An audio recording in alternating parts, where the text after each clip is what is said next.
Ou que donnerait un être humain en échange de son âme?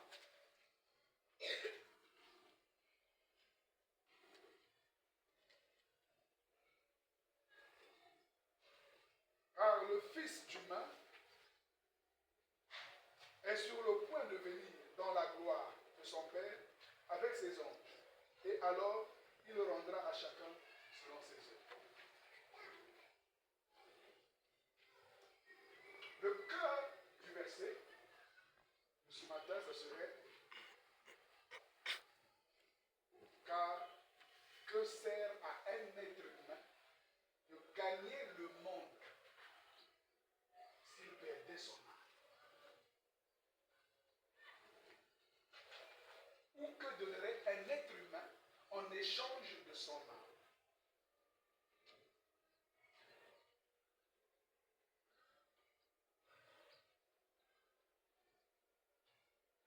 Et toutes ces choses sont des fondements, des choses qui nous permettent d'aller dans les profondeurs, dans les fonds de l'être.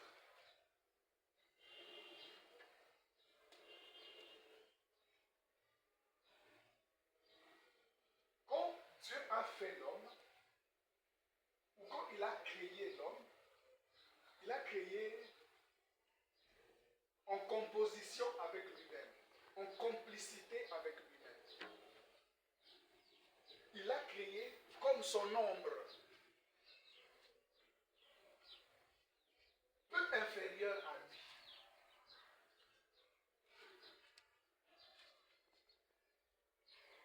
Et quand donc est venue la déchéance, quand l'homme est tombé dans les régions inférieures, plus bas, alors il a été activé ce qu'on appelle le plan de la rédemption.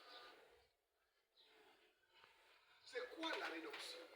Ce plan, c'est le chemin parcouru par la sémence divine pour dévoiler le Messie qui sauve l'homme perdu. Donc, la sémence qui avait été déposée dans l'Éden ne pouvait pas se perdre.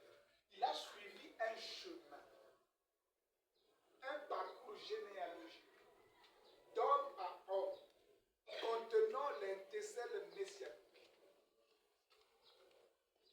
formant par la suite un peuple dans lequel cette sémence a commencé à cheminer dans le but de dévoiler le Messie, le véritable Adam qui devrait sauver l'humanité.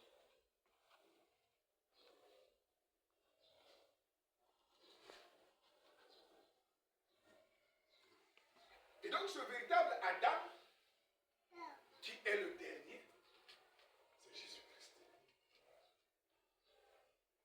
Et donc lui se dévoile dans le but de ramener l'âme adamique à la maison.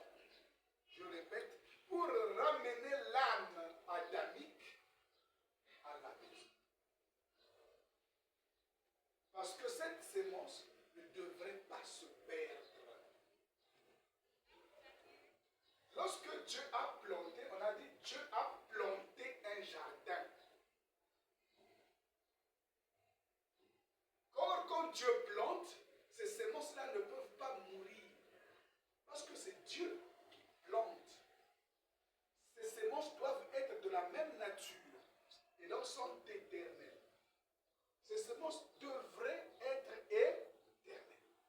Ces semences qui furent plantées en Éden. Quand Dieu a planté un jardin, on ne peut pas planter un jardin sans y mettre des semences.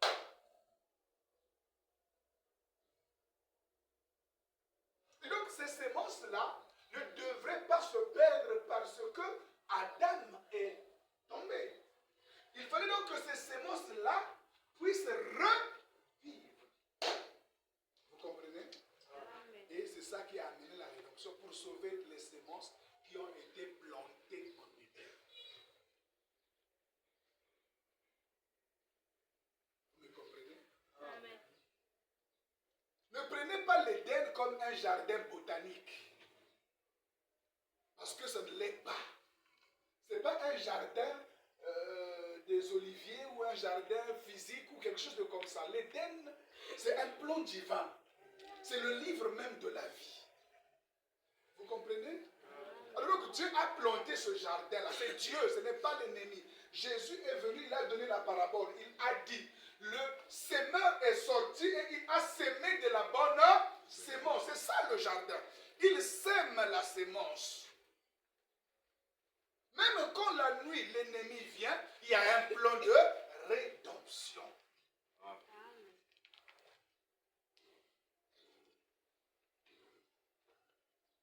Dieu ne peut pas planter quelque chose qui va mourir. Parce que la sémence, elle est divine. Et si la sémence, elle est divine, alors elle est de la nature de Dieu. Alors elle était secret.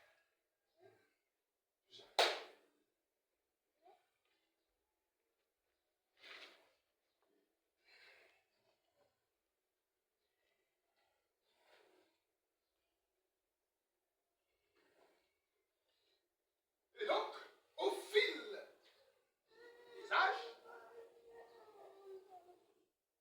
on n'a plus semblé voir ces sémences. Mais les semences ont été plantées. On nous dit dans ce jardin, il y avait toutes sortes d'arbres fruitiers. Pensez-vous que Dieu avait planté le manguier dans les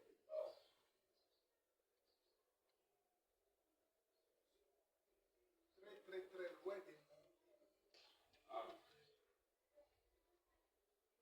grenadiers, des pommiers, et toutes ces choses, ce n'est pas ça le jardin. Ne prenez pas l'histoire des témoins de Jéhovah comme dit. Ou ce que nous avons enseigné nos ancêtres comme ce n'était pas ça l'Éden. L'Éden est un jardin d'âme éternelle.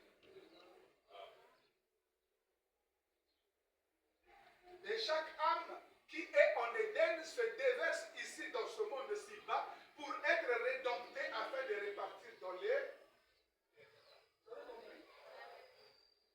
C'est comme un réservoir d'âme. C'est ça l'Éden.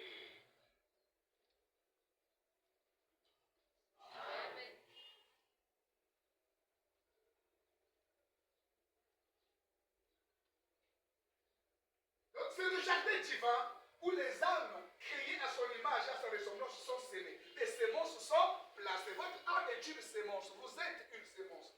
Jésus a dit le grain de blé, la sémence de blé. Le grain de blé en hébreu, on dit bar. C'est ça le mot sémence, grain de blé, bar. Et le même mot veut dire fils. Comme on dit, bar, timé, fils de timé. Et le même mot qui veut dire grain de blé veut dire fils. Donc on pouvait dire le fils qui est descendu dans ce monde, s'il ne meurt, il demeure tout seul. S'il meurt, il produira d'autres fils.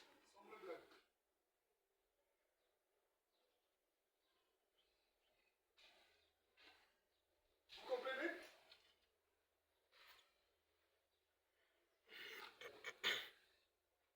Certainement, je vous dis des vérités bouleversantes.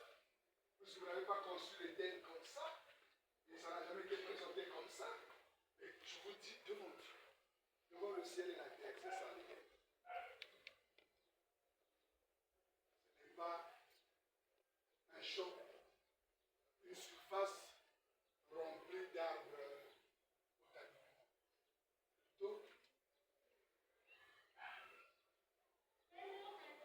un grimoire, là où on met des sémences, toute espèce, qui doivent venir dans ce monde. Chacun à son jour. Et certainement, chacun de nous était dans cet Éden et doit venir dans ce monde. Parce que c'est de là-bas que quittent les âmes. L'Éden a plusieurs dimensions. dimensions. Donc il y a diverses dimensions édéniques. Tout comme il y a diverses dimensions adamiques. Dans la Bible, les mots sont des codes. Les noms ne sont pas des prénoms. Quand on dit Abraham, ça ne peut pas dire Monsieur Abraham. Quoi qu'il y a existé un certain Monsieur Abraham, le Dieu n'a rien à foutre avec Monsieur Abraham, mais il prend ce nom comme un code et sa vie comme un dévoilement du code.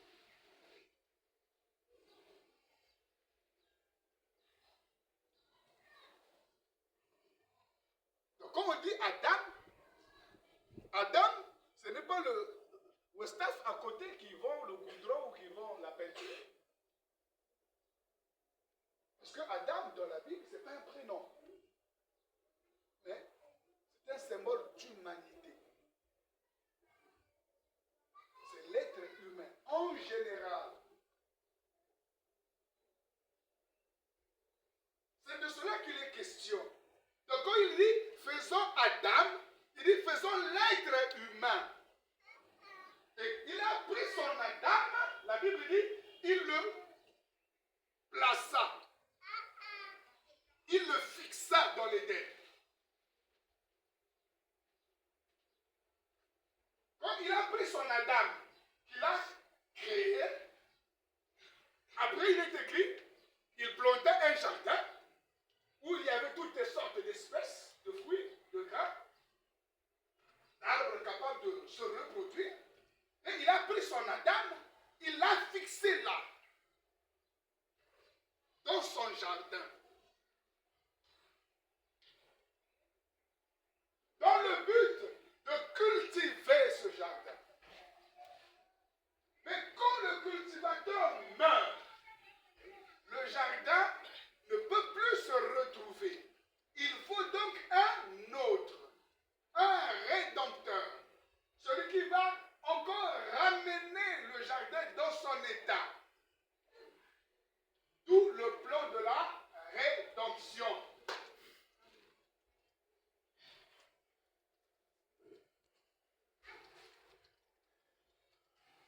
Amen. Et donc le plan de la rédemption, c'est pour les âmes qui ont été plantées en Éden.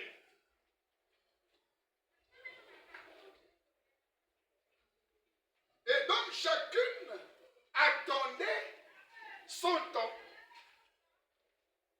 son jour, son instant pour se dévoiler dans ce monde-ci.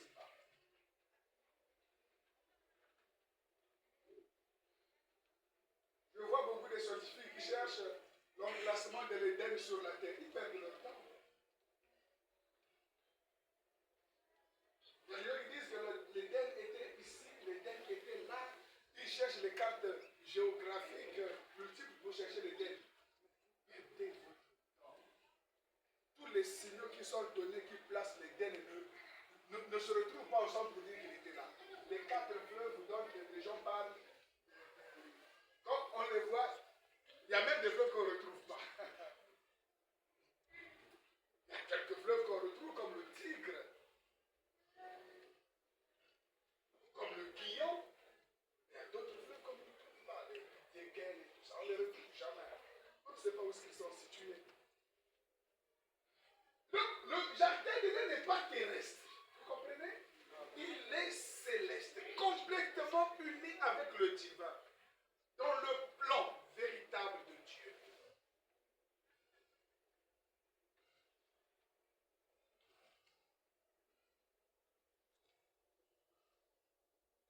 J'ai parlé de cela pour vous montrer le besoin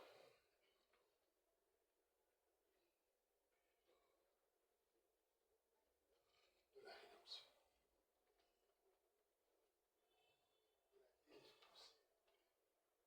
Donc quand le premier jardinier meurt, excusez-moi le mot jardinier parce qu'il n'était pas jardinier, mais dans le jargon du jardin, j'appelle jardinier, vous comprenez, non?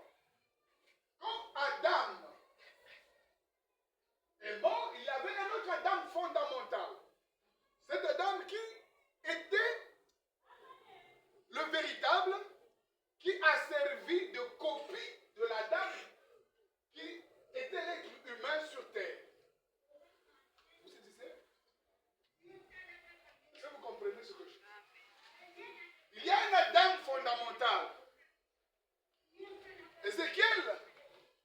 Daniel, quand il regarde la vision, il voit dans la vision quelqu'un semblable à un fils de l'homme. N'est-ce pas? Mais ce fils de l'homme n'est pas terrestre. C'est la dame fondamentale. Celui qui a toujours été l'ancien des jours. Il a toujours été. C'est de lui qu'on a tiré l'être humain. Quand il dit faisons l'homme à notre image, selon notre ressemblance, quand il dit faisons l'homme comme nous, alors il a pris de là. Mais quand celui qu'on a pris l'image a succombé, mais le fondamental reste. N'est-ce pas? Amen. Alors, qu'est-ce qui va se passer? La dame fondamentale, qui est le dernier, le véritable, va descendre. Parce que si Jésus n'est pas Adam, il ne peut pas nous sauver. Ce n'est pas possible.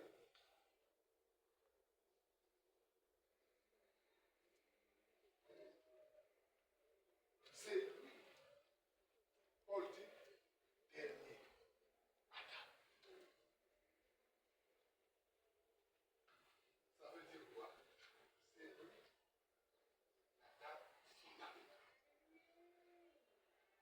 Le principe de la création de l'humain, de l'être humain.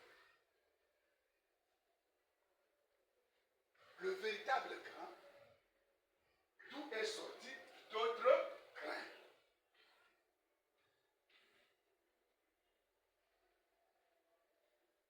Amen. Amen. Vous me suivez, vous me comprenez, c'est le discours.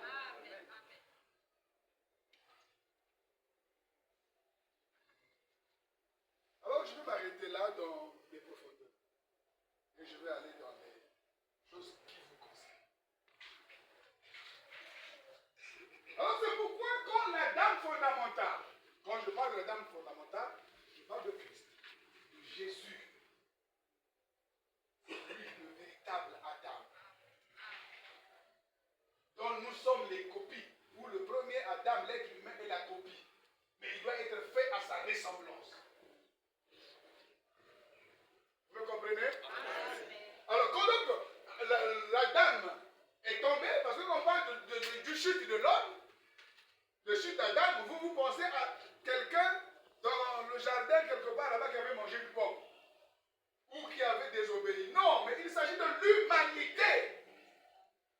Ici, le péché d'Adam, c'est le péché de l'humanité entière.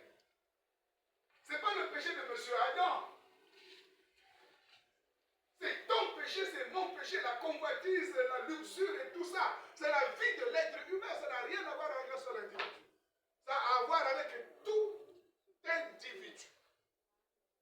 Tout homme, tout l'être humain, c'est Adam.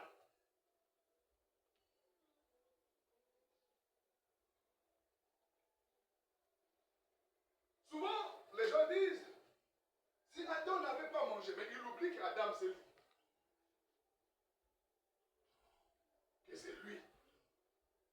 Ce qu'il reproche à l'autre, c'est lui. C'est ce qu'il fait tous les jours, sans les interruptions.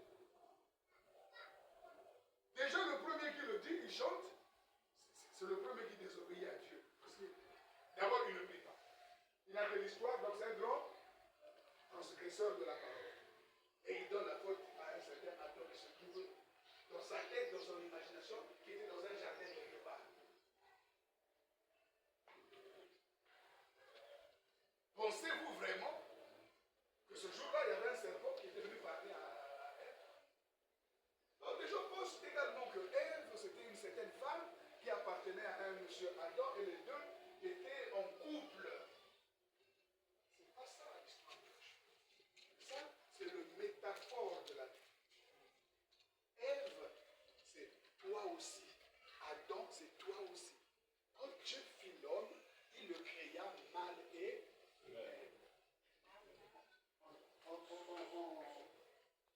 en version simple, homme et femme.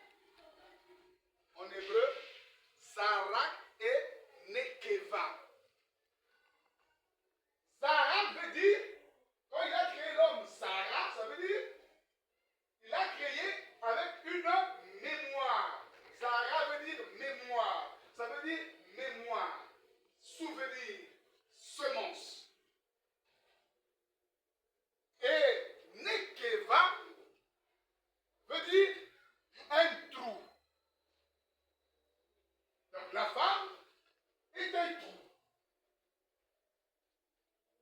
Un trou pourquoi? Pour le souvenir. Un trou pourquoi? Pour la mémoire. Un trou pourquoi? Pour la gestation. Donc chaque homme a en lui la mémoire et le trou. Homme et âme et ce que tu es, ce que je suis. Et donc celui qui tombe, ce n'est pas la partie mâle, parce que la partie mâle, c'est elle qui gardait la sémence. Mais la partie femelle, qui était capable de recevoir la sémence, avait été corrompue. D'où toutes les sémences qui y rentrent sont corrompues. C'est pourquoi nous naissons dans la corruption. Nous naissons dans la mort. C'est vrai que Dieu a fait une femme aussi. Il a fait aussi un homme. Monsieur et madame, il a fait. Mais l'histoire de la chute, il n'est pas question de monsieur et madame. Il s'agit d'un seul être, l'être humain. Et cet être humain-là, il est mâle et femelle. C'est lui qui chute.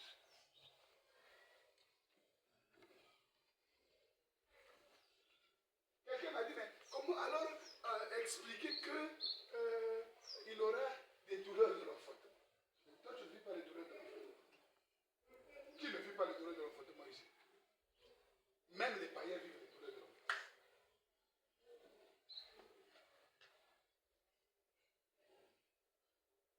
Chacun son degré, chacun dans sa dimension, selon ce qu'il fait. Chacun vit les douleurs de l'enfantement. La femme, c'est la vertu qui permet de réaliser. Il n'y a pas de réalisation sans la femme. L'homme a le projet, la femme a la réalisation. Et c'est ça que nous voyons aussi dans la nature. L'homme va au travail, amène le salaire. La femme prend le salaire et réalise la joie dans la maison. N'est-ce pas? C'est ça l'histoire de l'homme et de la femme. Et donc, il y a en toi quelque chose qui peut réaliser la gloire et la volonté de Dieu, ce qu'on appelle le féminin de l'être. Il y en a en toi. Sinon, tu ne peux pas te réaliser, fils de Dieu, si tu n'as pas la partie féminine. Tu ne peux pas. Et même les païens ne peuvent pas réaliser leur projet parce qu'ils n'ont pas de féminin en eux. Donc, un être, pour réaliser ses projets, il faut qu'il y ait ce féminin en lui qui est le réalisateur. Il y a une partie projet en lui et une partie réalisation. Dans chaque homme, il y en a. Et quand les hommes sont irrésolus, ça veut dire qu'ils ont ignoré leur partie réalisation. Ce qu'il fait ne marche pas, rien. Ça veut dire qu'il est mort, complètement mort, bouché. Ce qui peut réaliser quelque chose en lui ne vit pas, ou est fermé. Il l'ignore. Tu ignores ta partie féminine, alors c'est grave. Tu ne peux pas élever. C'est pourquoi en Israël, il y a la coutume que quand un homme n'est pas marié, il n'est pas dit. On dit qu'il n'est pas réalisé, il ne peut pas. C'est pas encore un homme. Les juifs, c'est comme ça qu'ils sont. Tant que tu n'es pas marié, tu n'es pas encore un homme. Parce que pour eux, un homme, c'est celui qui est marié. Parce que c'est la femme qui réalise l'homme. Et ça, ce n'est que dans le naturel. Ça, ce n'est que dans la chair. Mais dans la réalité, donc, dans chacun de nous, il y a la partie mâle et la partie féminine. En tout cas, je vous ai dit un peu trop aujourd'hui sur des secrets de la parole de Dieu. C'est un niveau très élevé, ce que je viens de vous dévoiler, super nova, sur l'histoire de l'homme et la femme.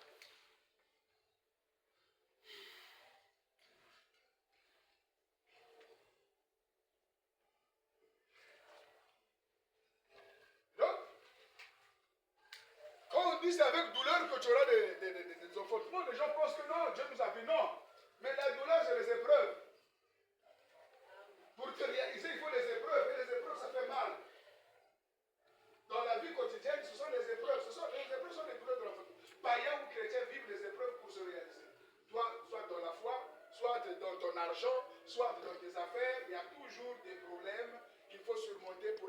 ça s'appelle les douleurs de l'enfantement. Pour enfanter quoi? Quelque chose. Voici, c'est la femme, c'est la féminité en toi qui enfante. Il n'y a que la femme qui enfante. L'homme n'enfante pas. Même s'il a un gros ventre comme moi, il ne sortira jamais un enfant dedans. N'est-ce pas? Vous comprenez? Jamais ça sortira. Mais de la femme sortira un enfant parce que c'est elle qui enfante. Et donc, de toi ne peut sortir quelque chose de bon que lorsque ta partie féminine est en fonction. Et quand vous verrez sur la terre, il y a des hommes qui ont une partie féminine développée, masculin malade. Il y en a qui ont un masculin développé et le féminin malade. Il y en a plein, païens ou chrétiens, il y en a. Ok? Maintenant, quand tu as la foi, ta partie féminine peut être bouchée et presque inexistante. Et ça, c'est la plupart des chrétiens. Parce que c'est là-bas que se trouve la sémence. Il y a que cette partie-là qui peut être épousée. Les épousailles, c'est avec cette partie-là. Le masculin se repousse. N'est-ce pas? Il n'y a que cette partie-là qui peut être épousée. Ça veut dire quoi? Ça veut dire que la sémence a été enfouie là-bas. Mais les ténèbres, les envies du monde, les désirs, les plaisirs étouffent cette lumière qui apparaît. Maintenant, c'est pourquoi Jésus dit, prenons Matthieu, chapitre 6. Voyons ce que le Seigneur nous dit. Matthieu 6, verset 25.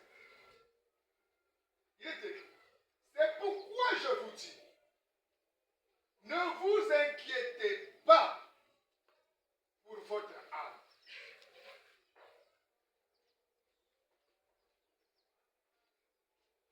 Mais à quel sujet nous allons nous inquiéter pour notre âme? Toi, mon frère, toi, ma soeur, à quel sujet tu t'inquiètes de ton âme? Mais on peut recenser ici, dans la vérité, on peut trouver seulement peut-être une personne ou deux qui s'inquiètent pour le salut de son âme. Mais de quoi ils s'inquiètent-ils? De là où ils vont, de ce qu'ils vont manger, de l'avenir, de leur compte en banque, de leurs affaires, de leur voyage, de leur commerce, de leur ceci, de leur cela. C'est de cela que les gens s'inquiètent.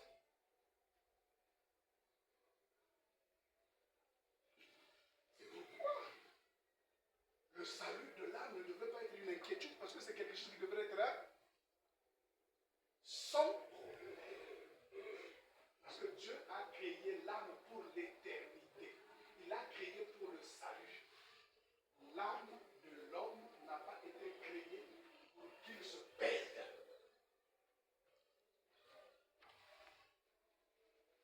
Mais qu'est-ce qui le perd? Comme elle s'inquiète.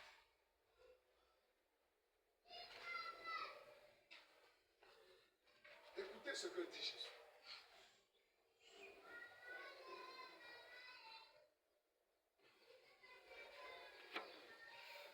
De ce que vous mangerez ou de ce que vous boirez.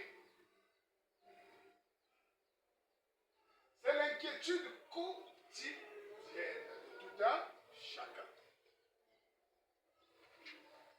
Mais il dit, ne vous inquiétez pas pour votre âme, de ce qu'il va manger, de ce qu'elle va boire.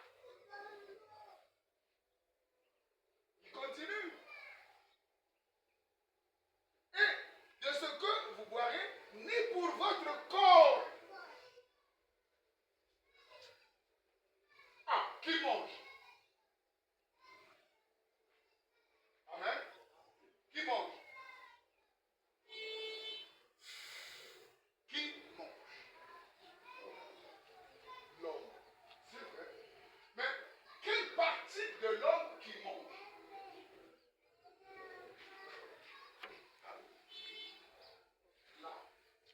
Partie féminine. Qui dit la vérité que l'âme mange? Il mange quoi? Le foufou? La parole? Relisons bien. Ah, mes amis. La parole de Dieu, elle est mystérieuse.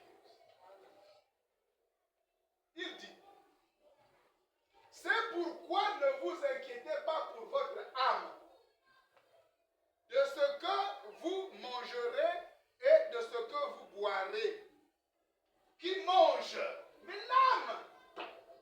Mais l'âme mange quoi? Mais le foufou. Alors comment mange-t-il le foufou? Je voulais expliquer ici. Je ne vous ai pas expliqué ici que l'être humain ne se nourrit que des choses invisibles. Donc quand vous mangez votre foufou, qu'est-ce qui se passe? Votre viande. Vous prenez l'énergie qui est dans votre viande, c'est ça que je mettez en vous. Mais l'énergie, elle est spirituelle. Qui prend ça? L'âme est dans le sang. Tout ce que vous mangez va où? Donc il mange. Mais qui mange? Le corps est un moyen pour nourrir l'âme.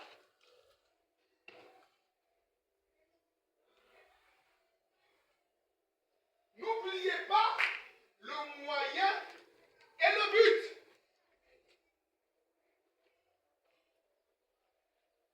Pourquoi tu viens à l'église?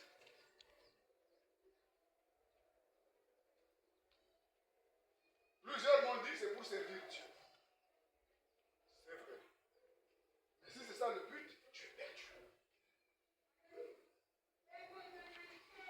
Parce que moi, je ne viens pas ici pour servir Dieu. Ça, c'est l'un des éléments qui... Ce sont des moyens, des outils qui me permettent, moi, selon le plan divin, de les tourner au ciel. Mon but à moi, c'est d'aller au ciel. Je viens ici, c'est pour le ciel. Maintenant, pour y aller, Dieu a dit, je dois le servir. C'est un moyen, ce n'est pas le but.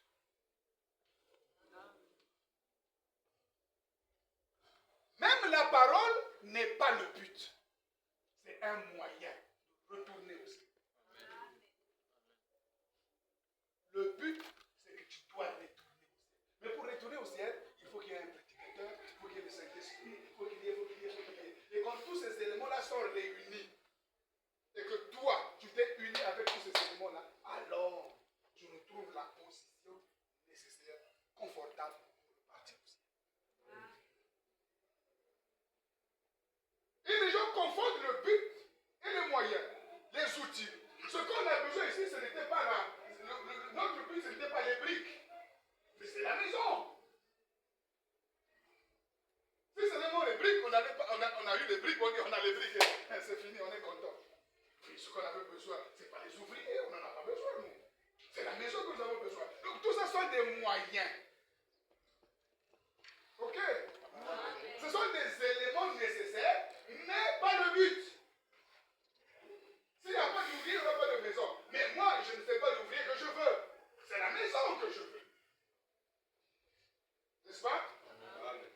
Et pourtant, l'ouvrier est nécessaire. Mais ce n'est pas mon but. Je passe par lui pour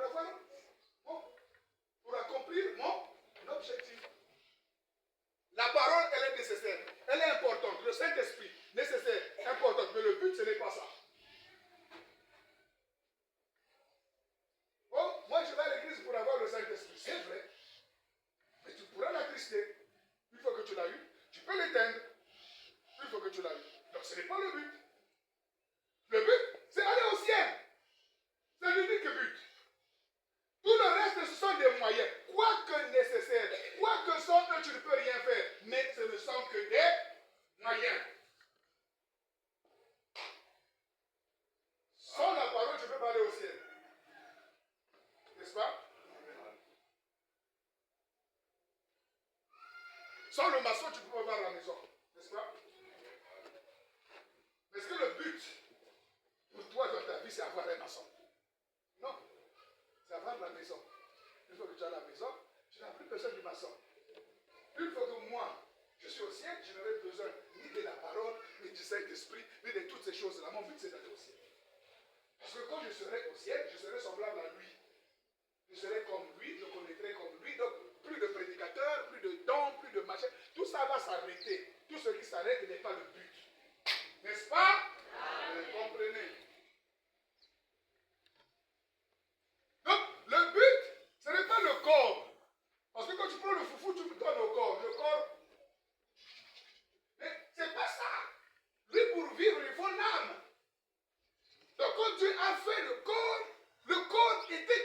plastique, un véhicule de ce qu'il y a de plus important qu'on appelle l'âme.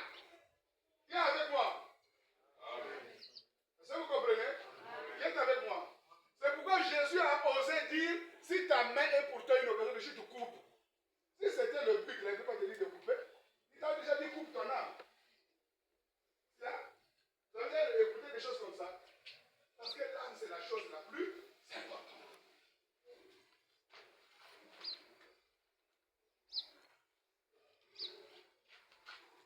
Donc, le corps, quand tu donnes la nourriture là, tu donnes à ton corps. Toi, tu penses que tu donnes à ton corps.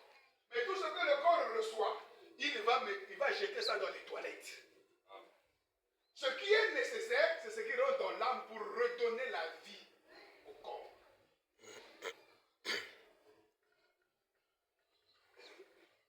Tu comprends? C'est pareil. L'esprit, la parole, vient à ton âme pour donner la vie à ton âme. La parole vient pour ton âme. Le Saint-Esprit vient pour ton âme. Pour qu'il l'aide à devenir comme Dieu. Qu'il vienne à devenir comme Dieu. Amen. Le but de la parole et de l'esprit, c'est de te ramener à l'état initial. Aux premiers instants que Dieu a pensé à toi. Mais ce n'est pas le but. La Bible dit, celui qui s'attache à l'esprit et avec lui, voilà. Il n'a pas dit que tu seras le Saint-Esprit, non. Tu es avec lui un seul. Ça veut dire que cette unité te permet de retrouver l'état originel. Puisque tu as été créé parole, alors quand la parole vient, c'est pour te redonner cette nature parole. Vous comprenez? Même quand on dit que tout passera, la parole ne passera pas. Les gens pensent que ce sont les prédications. Non, les prédications passeront. Vous me suivez?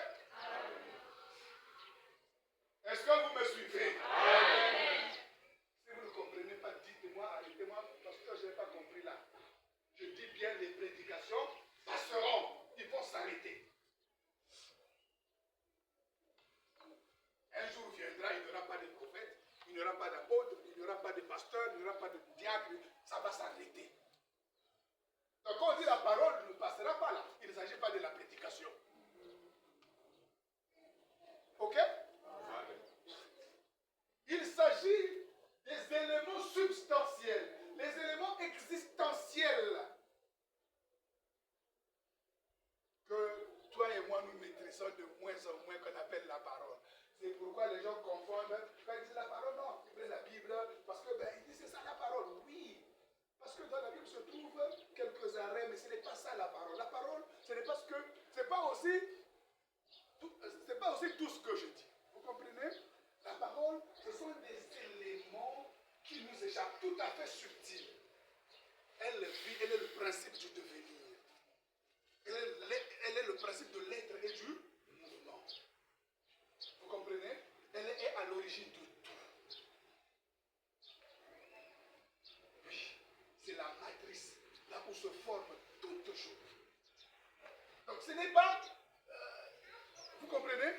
Ce que les gens disent là, c'est parce qu'ils ne comprennent pas les fondamentaux. Vous me suivez? Ah, je suis trop profond aujourd'hui. Je voudrais dire là-dessus. Parce que tout ce que je veux dire, je ne le dis même pas encore.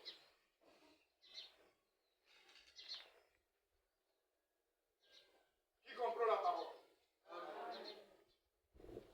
Amen. Amen. Alors, c'est pourquoi Jésus vient.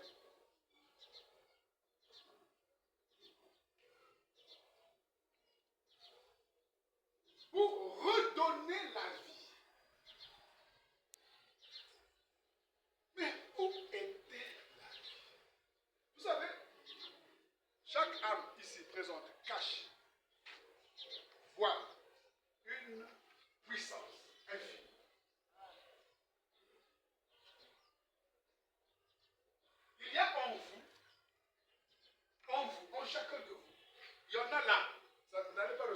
ciel. Il y en a là. Ça y est, dans chacun de vous. C'est dont nous parlons.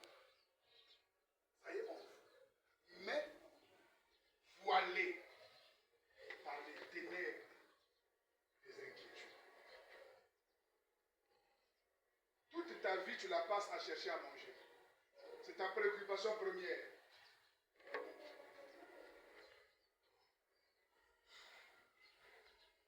Toutes tes forces.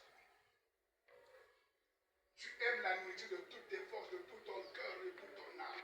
C'est ça que tu fais chaque jour.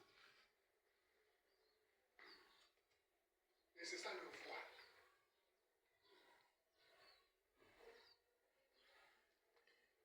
C'est pourquoi Jésus vient enseigne. Il enseigne. Ne vous inquiétez pas de ce que votre âme va manger.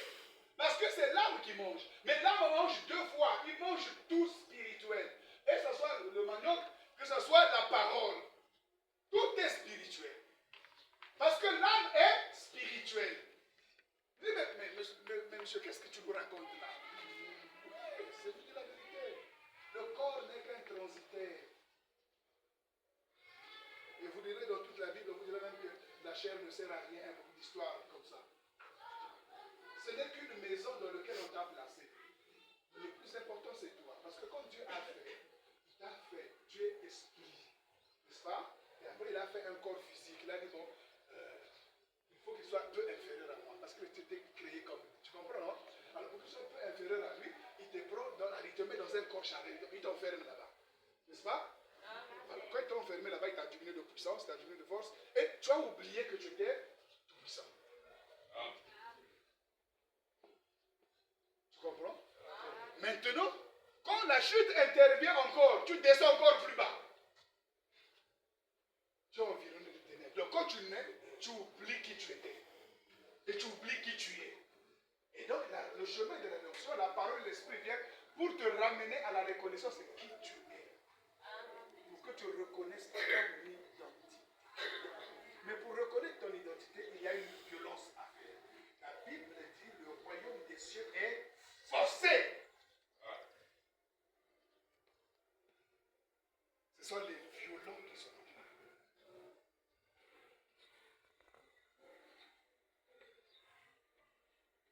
Donc il y a une violence à faire. Arrêtez de s'inquiéter. Jusqu'à tu ne travailles pas, mais tu ne t'inquiètes pas. Tu n'as pas un lopin de terre, tu ne t'inquiètes pas. Tes enfants sont ça et là, tu ne t'inquiètes pas. Tu ne t'inquiètes pas parce que tu es fou. Non. Parce que tu crois. N'est-ce pas? Parce que tu as la foi. Tu ne t'inquiètes pas parce que tu es mon foutiste et quand tu as l'argent, tu manges tout, tu ne laisses rien pour ta progéniture. Ou quand tu as les moyens, tu ne fais rien, tu te dis, bon, ben Dieu prendra soin. Non, ça, c'est des malabards. C'est des bandits.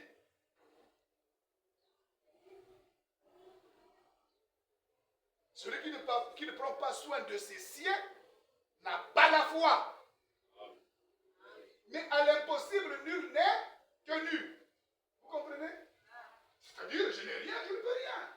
Mais quand j'en ai et que je ne peux pas faire, je suis malade. Je suis un détraqué. Je suis un fou. Je veux subir des sentences aux gens qui ne devraient pas subir parce que moi, quand je fais mes joies. Je rentre dans mes plaisirs.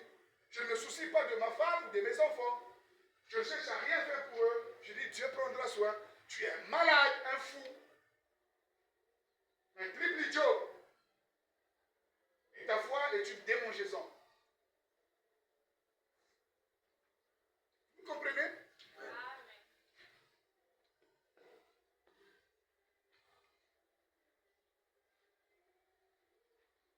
Je parle ici des fondements de l'âme. Jésus dit, à quoi servirait-il à un homme de gagner le monde s'il perdait son âme? Il y a deux balances, gagner le monde et l'âme.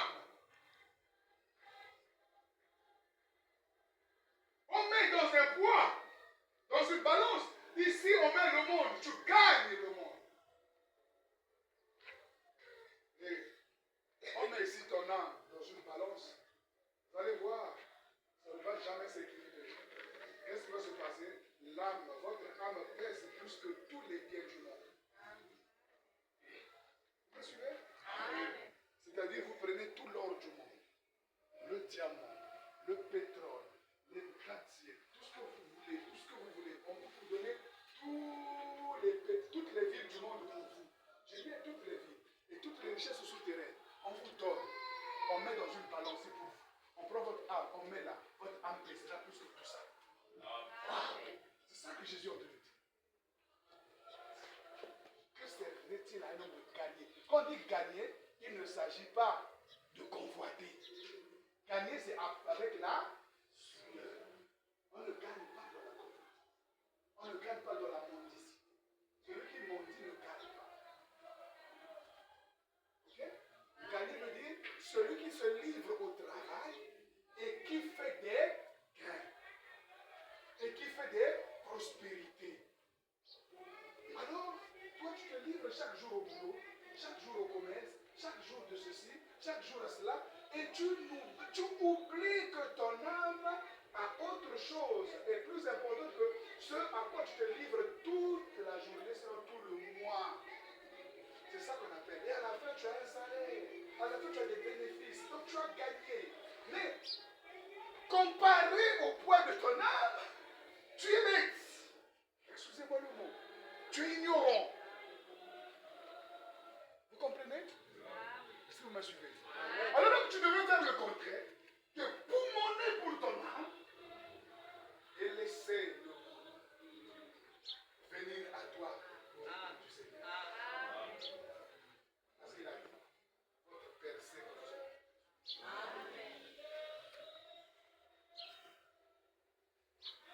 Quelqu'un se met ici en train de prêcher.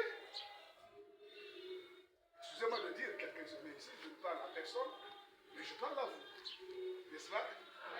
Alors, dans ton cœur, il y a un désir. Tu prêches, à la maison, tu es fauché. Ton cœur vase.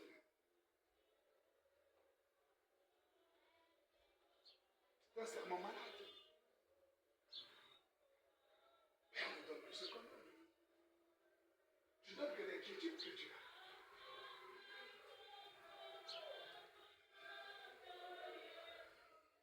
Vous comprenez ce que je veux dire? Tu viens t'asseoir là pour prier. Mais je te loue, Seigneur, mais dans ton cœur, tu as peur du lendemain. Ton futur t'effraie. Mais tu n'as rien compris. Tu es figurant.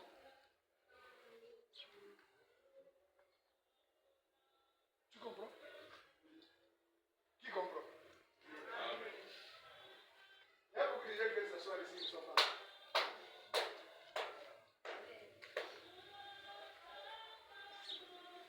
Des figurants. Moi, j'ai vu des gens qui sont restés avec moi plus de 20 ans.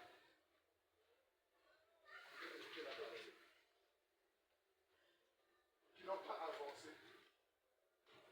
d'un pays, ils ont été leur vie.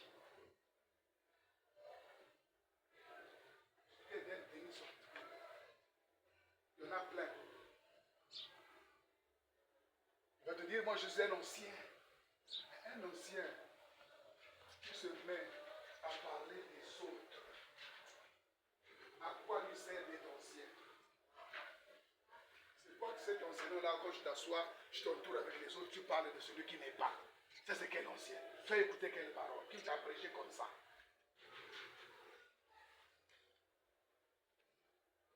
Mais quand tu parles des autres, tu as peur de quoi?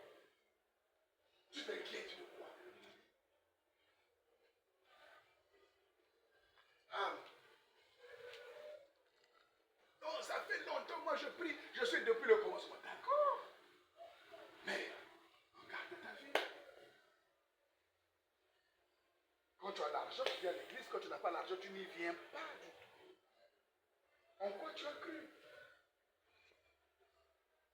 Tu n'as rien cru du tout. C'est la prétention de la foi qui est en toi. Tu n'as rien cru. Parce que tu ne connais pas ce que c'est la foi. Tu ne connais pas. Je peux te donner la définition. Tu sais, les gens peuvent parler de ce qu'ils ont entendu, calé dans leur tête, mais ce n'est jamais descendu dans leur vie. Et beaucoup de gens ont entendu, et véritablement capables de répéter, que moi je ne peux même plus répéter ce que j'avais dit, mais eux ils peuvent me le répéter. Je dis, ah bon, j'avais dit ça? Mais leur vie n'a jamais changé.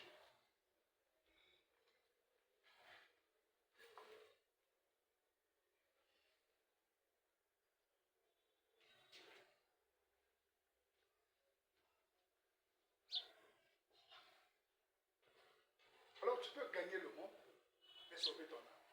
Non, tu peux sauver ton âme et gagner le monde. C'est possible.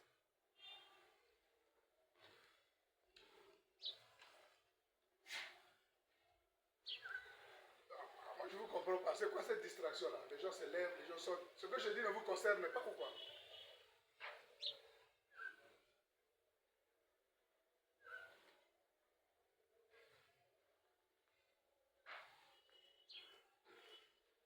Donc les premiers fauteurs de tout, c'est que une brebis qui écoute la parole, vous la sortez, il va se promener. Vous cherchez quoi dans la vie? Vous cherchez quoi dans l'église? Moi, je ne peux pas faire ça et je ne l'ai jamais fait. Que pendant qu'il y a la parole, parce que c'est moi le pasteur, je fais lever une brebis, on va pour régler un problème. Mais il n'y a rien de plus important que la parole. Mais il manque la crainte de Dieu.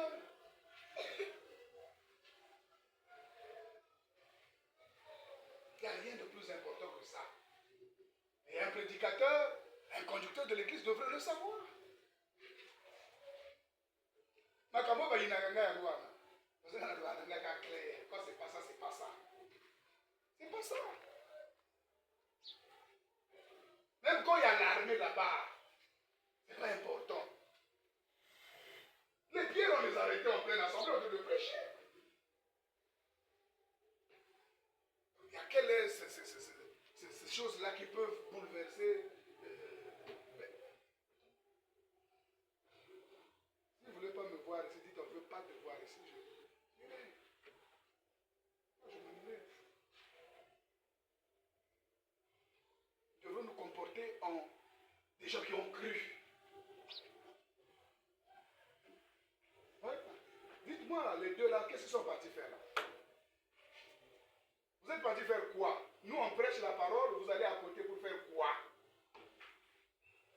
C'est pas propre. C'est pas propre. C'est pas propre. Il n'y a rien qui dépasse la parole. C'est pas propre.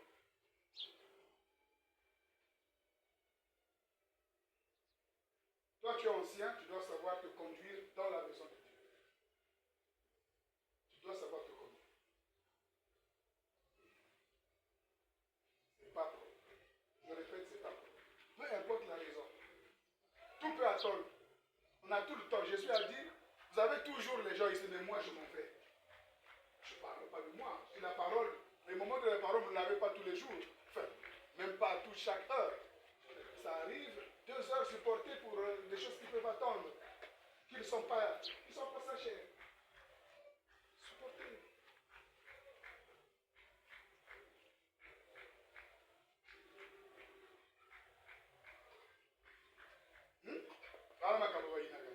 Encore là, je ne fais plus ça. Avant, je faisais asseoir.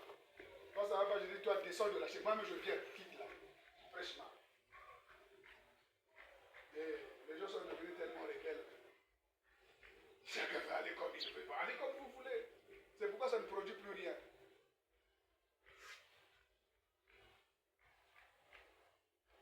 Dans la maison de Dieu, il y a l'ordre.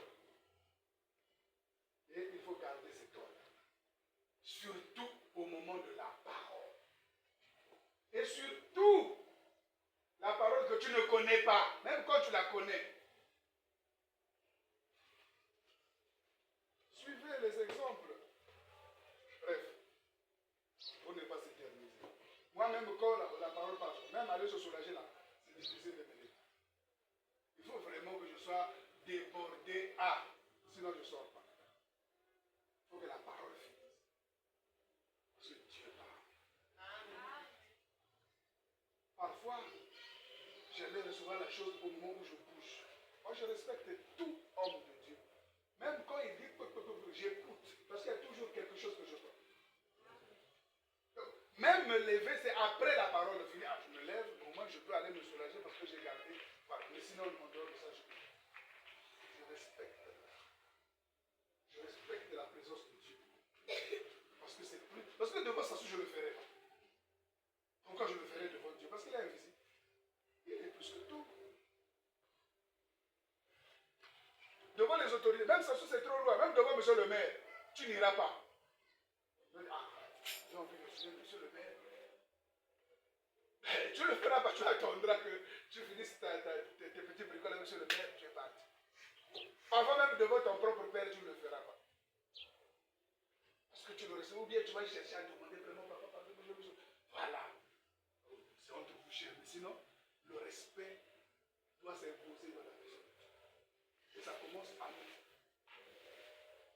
Moi, je viens ici, vous ne me voyez pas me lever n'importe comment aussi. Je ne me lève pas.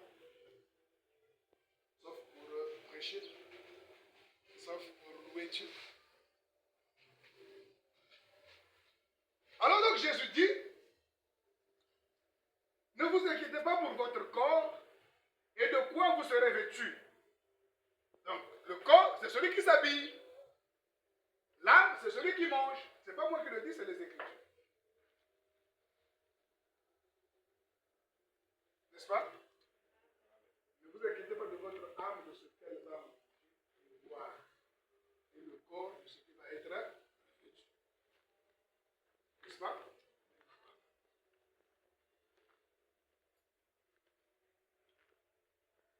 Et il dit au verset 34,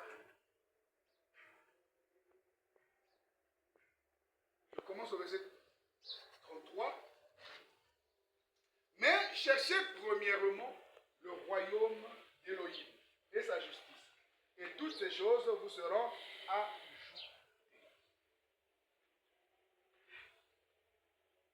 Donc il y a un ordre dans la marche.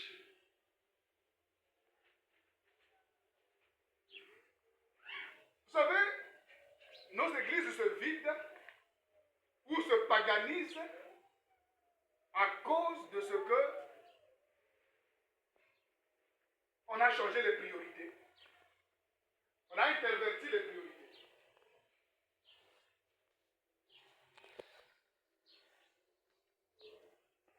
Si votre priorité c'est de construire votre maison, vous irez en enfer avec.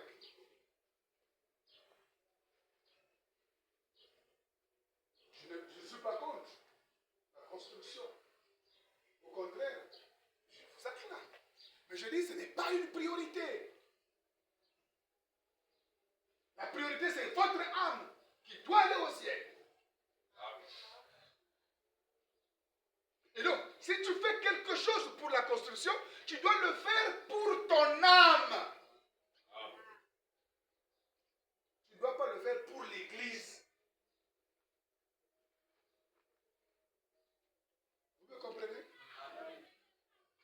Donc, si je donne quelque chose, je ne le donne pas pour l'église, mais je le donne pour mon âme.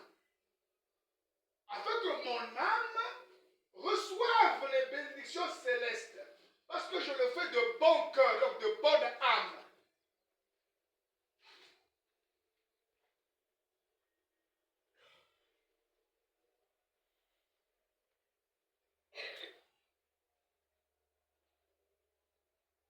Quand je donne une offrande, je la donne pour mon âme. Je ne la donne pas à l'église.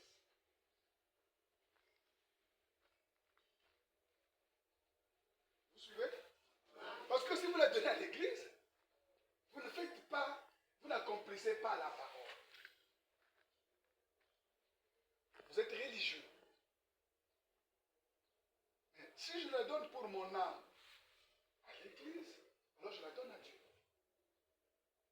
C'est au nom du Seigneur, pour mon âme, pour le salut de mon âme, pour la reconnaissance que mon âme a été rédemptée. Je le donne pour mon âme.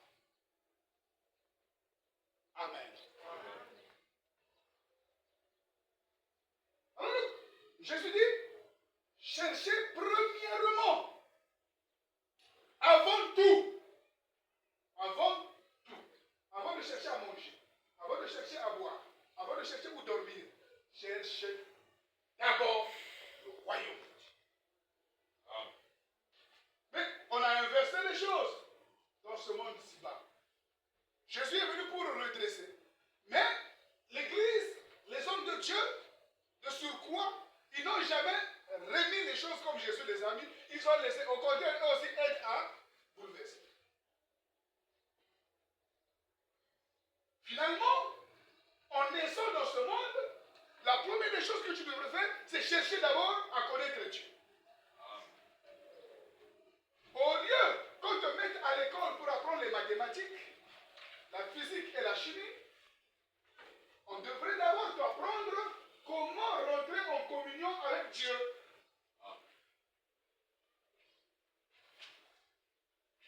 Alors, comme le monde est régi sur des principes satano-diaboliques, alors tu viens à l'église. À l'assemblée, à l'église, ici on devrait renverser là. Remettre l'équilibre que le Seigneur a enseigné. Mais ceux qui ont l'église, que ce soit ici, que ce soit ailleurs, je ne sais pas ce qui se dit, mais au moins on va te dire, frère, paie ça au Pamola. On va te dire, frère, il faut jeûner pour ton mariage.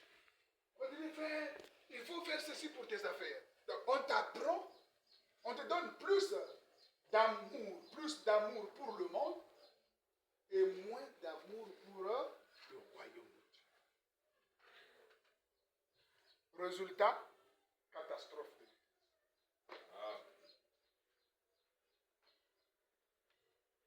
Et donc, on est obligé de coller, de chercher des trucs pour qu'il y ait quand même un petit feu à l'église, il faut que ça donne la forme. Et tout ça, c'est des arrangements intellectuels de l'homme. Pour que, il y ait quand même une petite chose à l'église, qu'on sente. Ça devient des arrangements.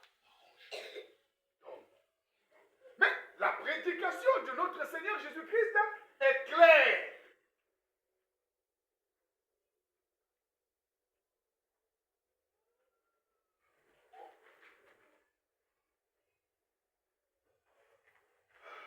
Si je me mets à expliquer l'inexplicable, quand on dit chercher, est-ce qu'on peut chercher sans un désir, sans une volonté? On ne peut chercher que lorsque ton âme est en manque. Quand ton âme est en manque, quand ton âme ressent le besoin, alors tu cherches.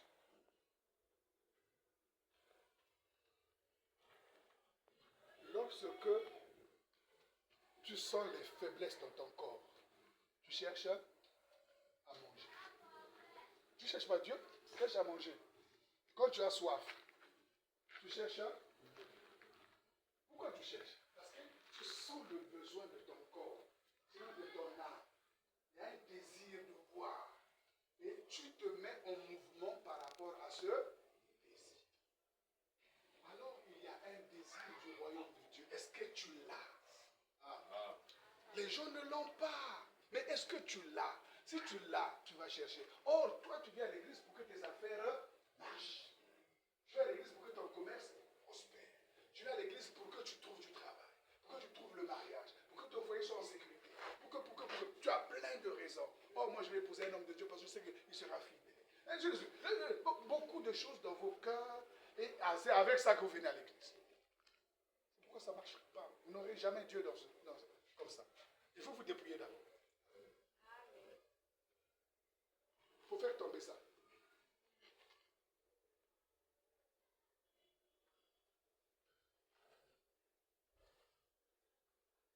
On ne vient pas ici pour satisfaire quelqu'un. Ou pour combler un désir quelconque charnel. Ou un besoin. Tu es là parce que je suis malade. Je vais là-bas, Dieu va me guérir. C'est bien, Dieu te guérira. Mais à la fin, il dira,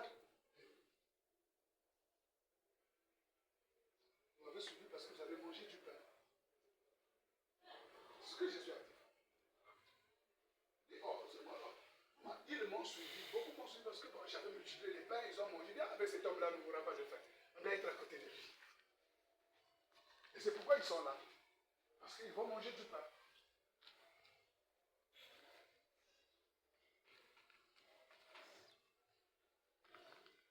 Je vous invite à aller dans les profondeurs de votre âme, de réanimer le désir de Dieu aussi. Si ce désir-là est en toi, tu vas chercher à Dieu. Mais si le désir-là n'est pas en toi, tu vas comme là chercher le mariage, à chercher les diplômes, à chercher le travail, à chercher ceci. Tu vas tout chercher, même quand tu en auras là. Tu es un. C'est pourquoi ceux qui viennent ici là, quand ils sont bénis, ils sont bons parce qu'ils ont trouvé ce que c'était venu chercher. Il y a un gars qui va à Azul, à c'est ce que ça dit. Un gars qui va à Azul, il va à Kinaï. Pour que l'Andéa dit, ah, je viendrai, quand elle va fatiguer, mais qui n'a pas associé à nous soir? Mais quand il y a quelqu'un qui souffle, et pourquoi on va forcer? On va forcer. C'est pourquoi vous voyez que vous faites des suivis aux gens, ils viennent, après ils restent. Ils viennent, après ils restent. Parce qu'au fait, dans le fond, il y a un désir qui n'est pas arrivé. Il y a quelque chose, une intercelle. L'intercelle n'est pas arrivée.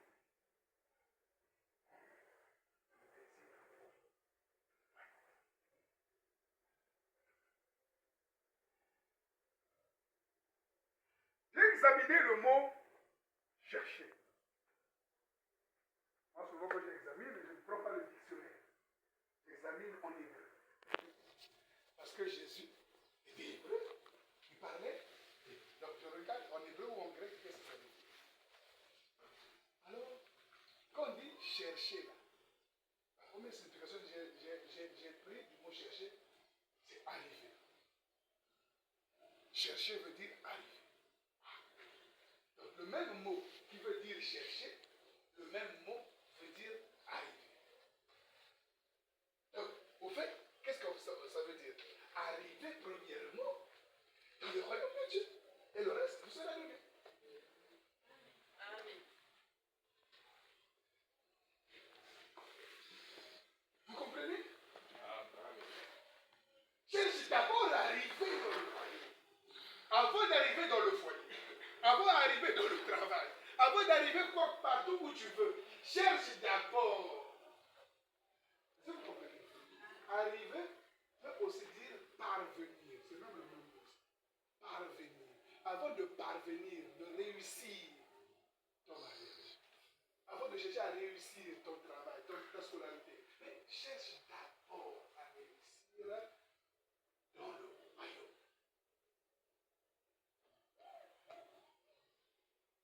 Qui pense comme ça?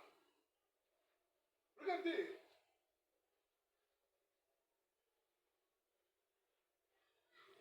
Pendant que nous y sommes.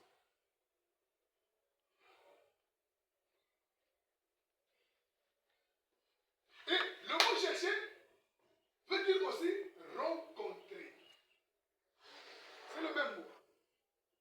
Chercher et rencontrer. Parce que finalement, celui qui cherche finit par rencontrer. Celui qui cherche finit par arriver. Celui qui cherche finit par réussir. Sauf si tu cherches mal. Mais si tu cherches, tu vas rencontrer. Donc, rencontrer d'abord le royaume de Dieu.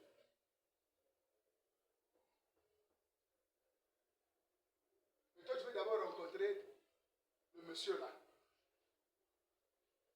Tu veux d'abord otonga nani. Oluka ko rencontrer Nzambe, yo oluka otonga baninga nani.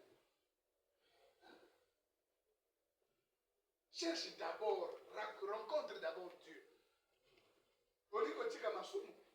C'est facile, cherche à rencontrer Dieu. Dans ce chemin, tu verras, le péché va disparaître. Tu n'auras pas d'effort à faire.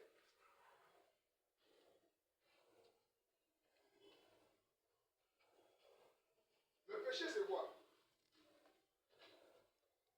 C'est quoi le péché? Nous sommes en train de parler de la transgression de la loi. La transgression de la loi, c'est encore un gros mot. La transgression de la loi. Mais c'est quoi là? La désobéissance à la parole. Ah, c'est ça que c'est des prédicateurs, c'est des tournures. Hein. Tout ça, c'est la même chose, non? Mais par quel manquer le but, ne pas atteindre le but. Tout ça, c'est vrai. Maintenant, en tant que vécu, c'est quoi le péché? Ça, c'est des définitions. Quand on donne ça, tout le monde est perdu. C'est vrai, ne pas atteindre le but. C'est vrai, c'est vrai, c'est vrai, c'est vrai. Parce que c'est la parole. Mais en vécu, quand on dit qu'il a péché, ça veut dire qu'il a fait quoi? Il a fait des choses pour la parole. Exemple. Il a chuté. Il a chuté. Exemple. L'incrédulité. L'incrédulité. Mais vous ne donnez pas des exemples de quelqu'un qui a péché jusque-là. Tout ça, c'est bon. C'est quoi le péché? Par exemple, pour toi, c'est quoi? Quand je dis, ah, après j'ai péché, tu as fait quoi au fait que tu as fait? Tu as commis l'impudicité. Désobéir à Dieu. Il a désobéi à Dieu, il a péché. Tu as fait le mal. Voilà. Bon. Voilà. Vous avez trouvé. Maintenant, je vais vous dire simplement c'est quoi le péché. Le péché,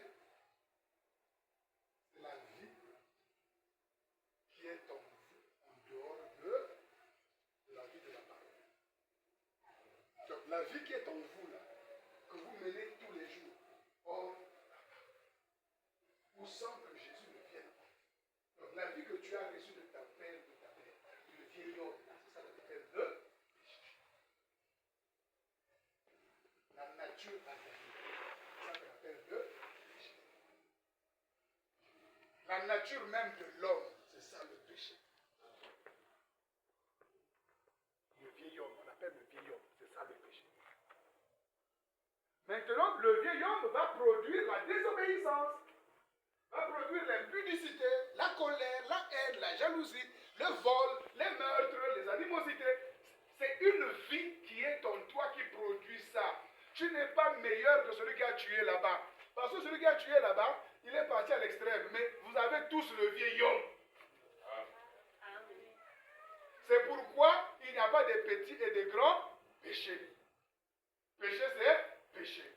Maintenant, les actes que nous posons, ce sont des attributs du péché. Ce sont des fruits, les manifestations du péché. C'est pourquoi alors, quand nous venons à Christ, ce qu'il fait, il détruit. Lui, il n'a pas.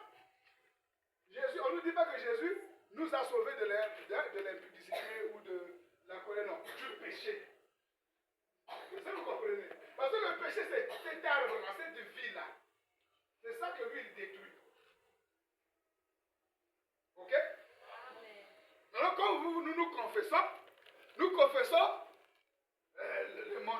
les mensonges, les calomnies, les racontages, Seigneur, pardonne-moi. Ça, ce sont les fruits. Hein? C'est un arbre qui a produit des. Maintenant, toi, et tu laisses l'arbre.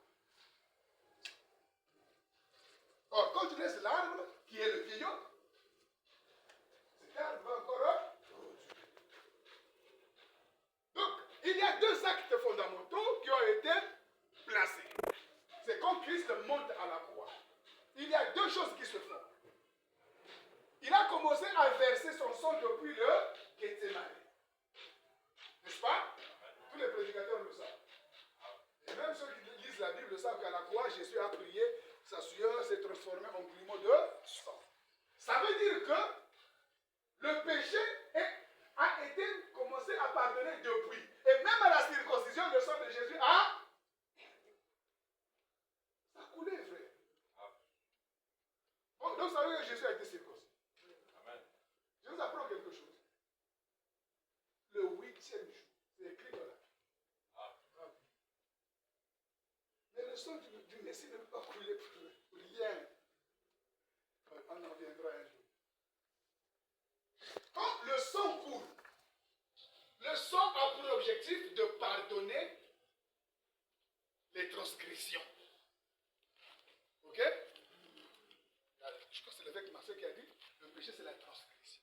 Donc quand vous avez transgressé la parole, le sang de Jésus vient vous purifier des transgressions. Mais il ne peut pas enlever le vieil homme. Le sang de Jésus ne peut pas enlever le vieil homme. Il ne peut pas. Son objectif, le sang, c'est de te purifier des transgressions. C'est ça.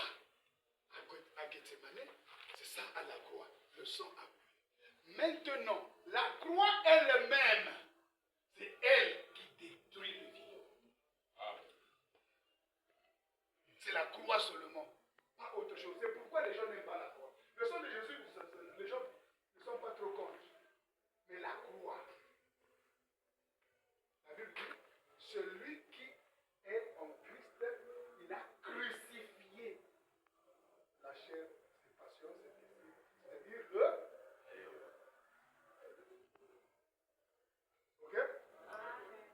Romains chapitre 6, il est écrit. Si nous sommes devenus une seule plante avec lui dans sa mort, amen, alors le vieil est réduit à l'air. Voilà. Une seule plante avec lui dans sa mort. Donc, c'est dans sa mort, c'est à la croix, c'est là-bas que se cache le démolissement de votre nature humaine. Mourir avec lui. C'est ce qu'il se prêche plus. Comme les gens vont dire. Personne ne prêche la mort de Christ. Comment on prêche tout ça? Ça veut dire que le vieil homme, les gens enlèvent les fruits, ça sort encore. Et les prédicateurs, qu'est-ce que nous faisons? Nous faisons chaque jour blâmer les brebis. Parce que yo autres pesa biso eloko ebomaka kotonga pesa biso eloko wana soki tolie yango kotonga ekosila. C'est pourquoi la prédication de la croix, c'est la puissance de Dieu pour quiconque croit. C'est le salut, c'est le fondement. C'est la folie de Dieu. Et cette folie est plus puissante que l'homme parce qu'il détruit le vivant. C'est le grand marteau qui détruit le goût du péché, il détruit tout, jusqu'à la racine, au point où l'arbre devient inopérant. On pourra dire en ce moment-là, mort, où est ton aiguillon? Parce qu'il n'y a plus de mort en moi, il y a la vie. Les gens attendent le jour de l'enlèvement pour qu'on dise que non, mes frères, mort, où est ton aiguillon? Non, c'est pas ce qui est écrit. C'est pas ce qui est écrit. Quand le péché n'est plus, c'est la vie qui est là.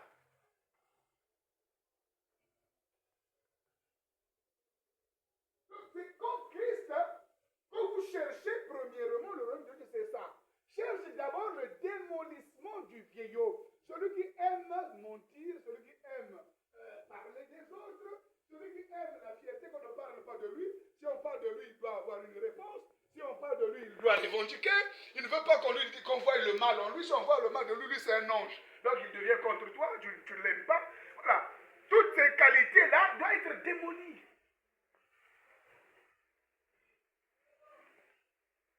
Si vous appelez ça qualité, moi, je le dis pour notre honte. Ce ne sont pas des qualités, ce sont des défauts graves. Ce sont des qualités de l'enfer. Et donc, l'église que nous sommes, nous devrons avoir en nous la nature de celui qui recherche s'unir avec Christ dans sa mort. Être baptisé du vrai baptême. Pourquoi il a dit, si quelqu'un veut me suivre?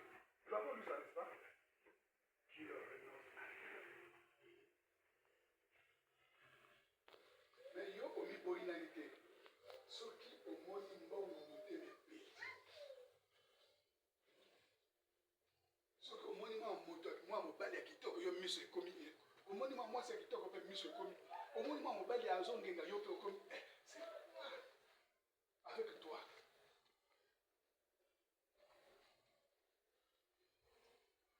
Moi je ne fais bien sur le moment le poteau là. Monsieur, c'est quoi ton problème? Qu'est-ce qui te dérange? Mais tu ne seras jamais fidèle. Parce qu'il y en a plein, meilleurs que celles que tu viens de voir, il y en a trop. Les belles femmes, les bonnes femmes, on les forge. Il n'y en a pas, hein? Les bonnes femmes, il n'y en a pas, on les forge.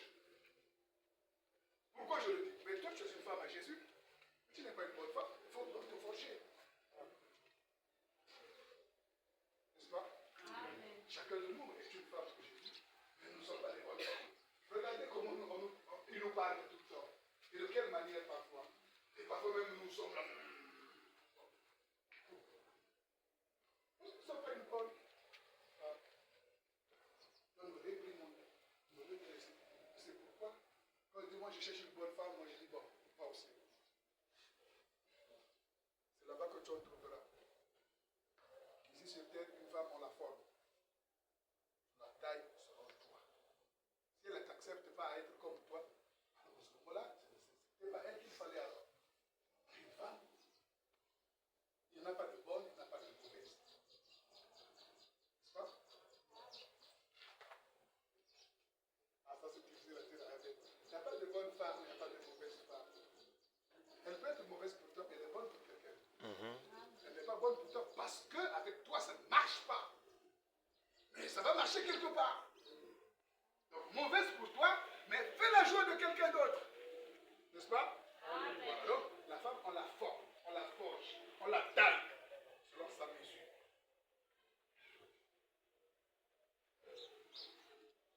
Sinon, elle ne sera jamais ta femme.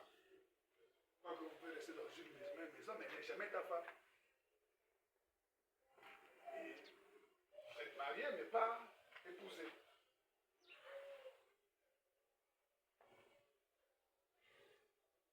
Alors donc, le temps est parti. Ce que Jésus veut, c'est que votre cœur s'attache à cette œuvre qu'il a fait lui à la vie.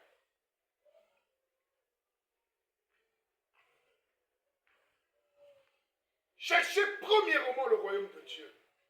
Je vous montre le chemin. Arrivez dans sa mort. Unissez, rencontrez ce Christ crucifié. C'est comme ça que tu vas le retrouver. Et il va détruire en toi ses désirs, ses plaisirs, ses errances. Tu erres dans tous les plaisirs de la terre. Tu ne sais pas quoi faire, comme un papillon. Tu tombes sur chaque fleur. C'est bon, c'est bon, c'est bon, c'est bon. Mais attention, il y a un chasseur quelque part. Qu'est-ce que tu veux?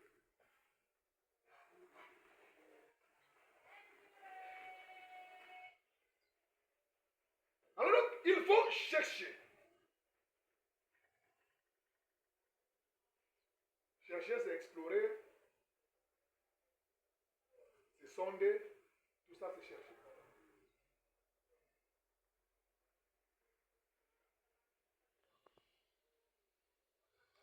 Le royaume, c'est premièrement le royaume de Dieu.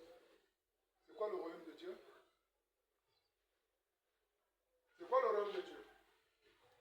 Si vous allez me donner les réponses que je connais déjà. L'évêque Marcel va dire, c'est quoi le royaume de Dieu? C'est Jésus. Je savais. Mais ça ne veut rien dire. Mais et pourtant tu as raison.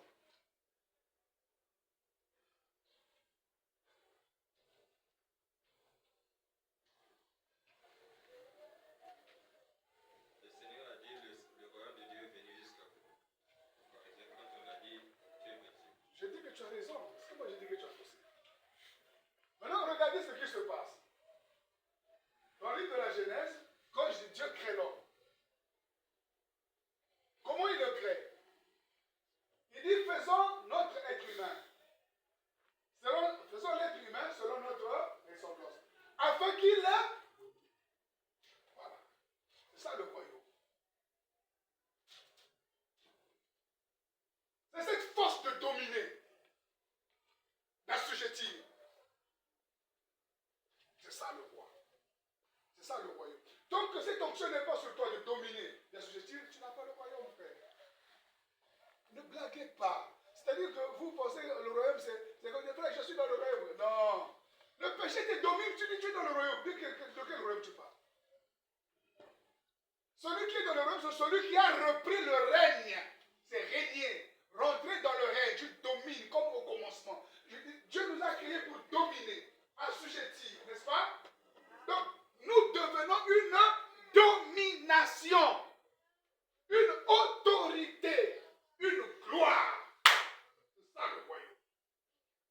Mais tu penses que c'est où tu vas rentrer toi dans le royaume? Dis-moi, dans quel ça se trouve où? Quand on vous dit entrer dans le royaume, frère, je suis rentré dans le royaume de Dieu, comment on y rentre? Après on a quoi? Qu'est-ce qui distingue? Et quand on y est rentré, on retrouve la domination. Tu domines sur le péché, les convoitises, tu domines sur les démons.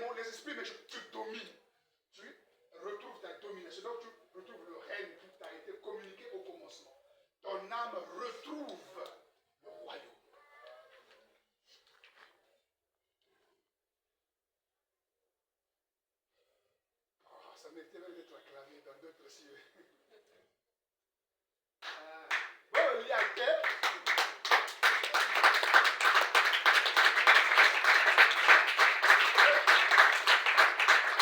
Vous savez, beaucoup de catholiques rentrent dans le royaume dans un rêve. Nos frères, nous sommes dans le royaume de Dieu. Et ils attendent peut-être le purgatoire. Bon, eux là-bas encore, ils attendent le purgatoire avant de rentrer.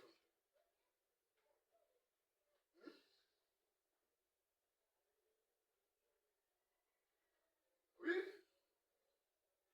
La compréhension. Je vais poser une question.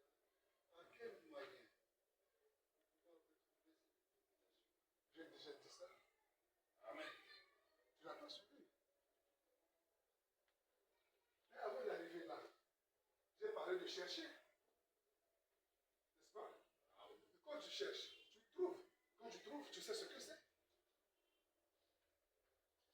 J'ai dit, je répète, la croix. C'est l'interface entre deux mondes. Le monde des humains, simple homme, mortel, et le monde des immortels.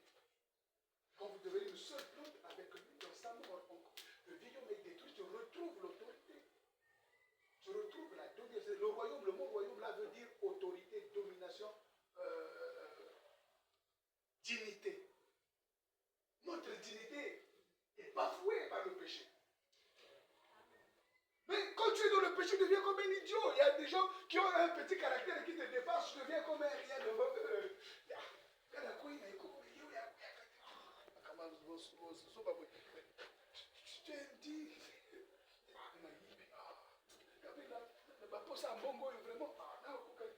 tu deviens petit, ridicule, pour rien, pour des petits trucs de ce monde. Mais quand tu as retrouvé ça, tu deviens petit.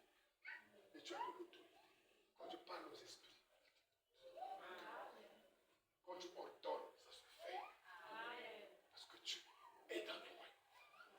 Il y a un black day. Il y a un rêve day.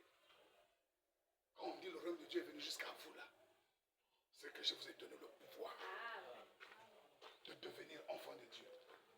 En ce moment-là, barrez la route au péché, à la moquerie, au mensonge, à la colère. Il y a encore des gens qui se fâchent les uns contre les autres et ton frère.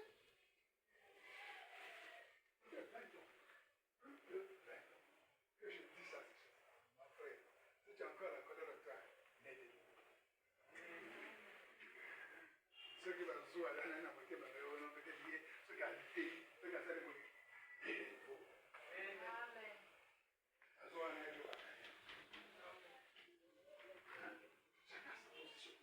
Tu ne peux pas être comme moi, ni plus que moi, ni moins que moi. Moi, je suis moi, toi, tu es toi. Tu n'es pas plus que moi, tu n'es pas moins que moi. Tu es ce que tu es. Reste zen. Ce qu'on lit, pour la gare, pour ça, la soie, pour béba. Parce que tu vas changer ta position. Tu ne peux pas être moi. Je suis unique dans le monde. Dans toute la création, je suis la pièce, une seule pièce, c'est moi. Chacun est une pièce unique. Moi, je ne peux pas être comme toi, toi comme nous. Dans l'imitation,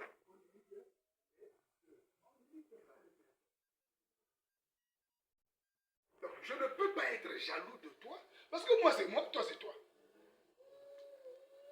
Je suis une pièce unique. Mais non, si tu veux quitter ta position, non, je vais être comme le pasteur Giscard. Alors tu commences à imiter, tu commences à éclamousser les gens vont commencer à voir même tes défauts qui n'existent, qui ne devraient pas être. Parce que tu es en train de faire le travail de l'imitation de personne.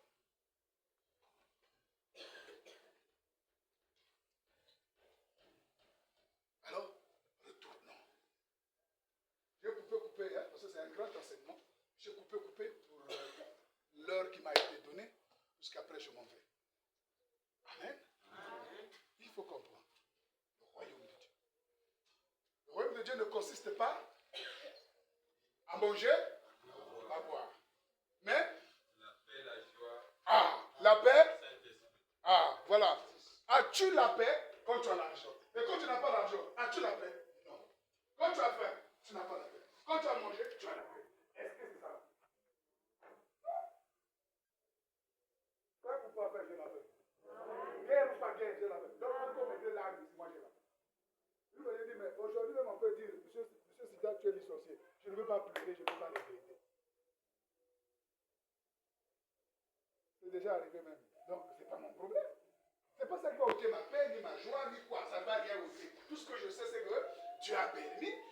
son verre et il ouvrira une porte quelque part. Parce que toutes les portes ne se ferment pas le même jour et ne s'ouvrent pas le même jour. Quand une porte se ferme, une autre s'ouvre. Amen. Je vais vous dire que je regrette quand j'étais. Quand j'étais en Inde. Je ne regrette pas ça. C'est pas ça mon problème. La paix, tu dois l'avoir. Jésus dit, je ne vous la donne pas comme l'argent vous la donne.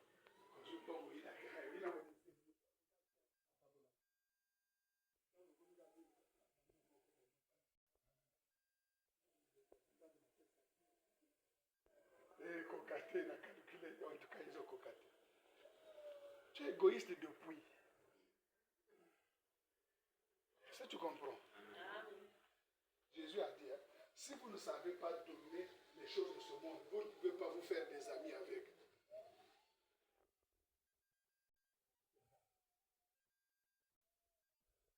Si le pain, les 1000 francs que tu gagnes, tu veux partager à quelqu'un, qu'est-ce que tu vas dire? Donc, le règne de Dieu, c'est ça. C'est être puissant. Quelqu'un qui est toujours joyeux. Au figa, comme on est en public, il ne boude pas. Dans le royaume de Dieu, il sait que ça arrive, qu'on fasse des erreurs. Et tous nous méritons d'être corrigés. Ça arrive à tous. Et on ne juge pas, parce que l'autre a fait l'erreur, on l'a parlé en public, et toi tu vas dire, il y a même l'eau.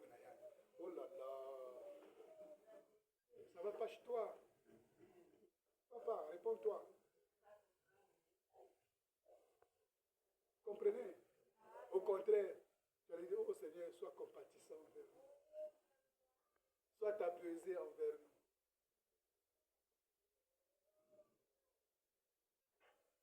Alors donc, vous devrez avoir cette loi de l'équilibre, c'est quand vous avez atteint le royaume.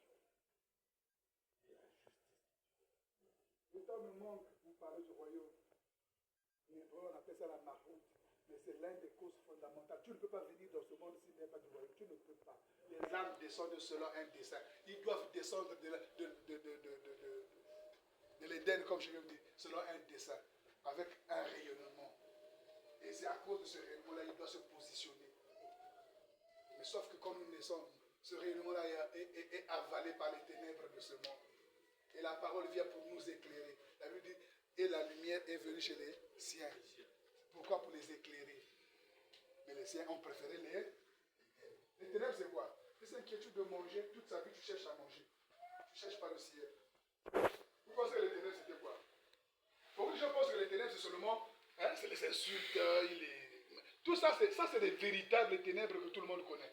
Mais s'inquiéter est aussi ténébreux que voler, tuer, livrer son âme à chercher à manger au détriment de la parole est aussi ténébreux qu'aller voler, tuer.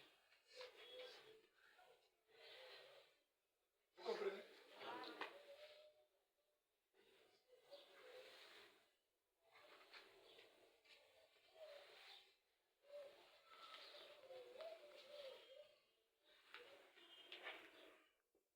Après, on se pose la question de pourquoi les gens ne viennent pas. Hein?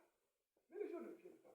Mais parce qu'ils s'inquiètent, ils sont tous dans l'inquiet, ils cherchent à manger tous. Ils sont dans les recherches, manger ou dormir, quoi. Comment payer la maison, tout ça c'est dormir.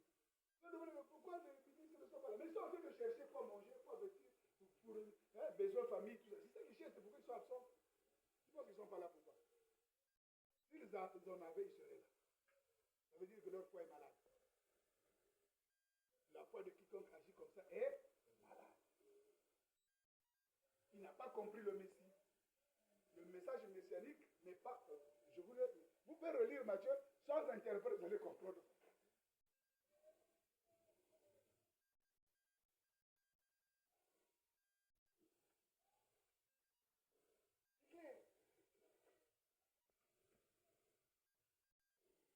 À l'époque, quand nous prions, personne ne pouvait aller chercher un travail qui l'empêchait de venir à l'église. Personne.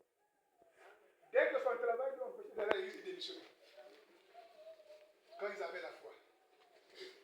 Les Et quand ils sont avalés par le monde, au contraire, frère. Non, frère. En fait,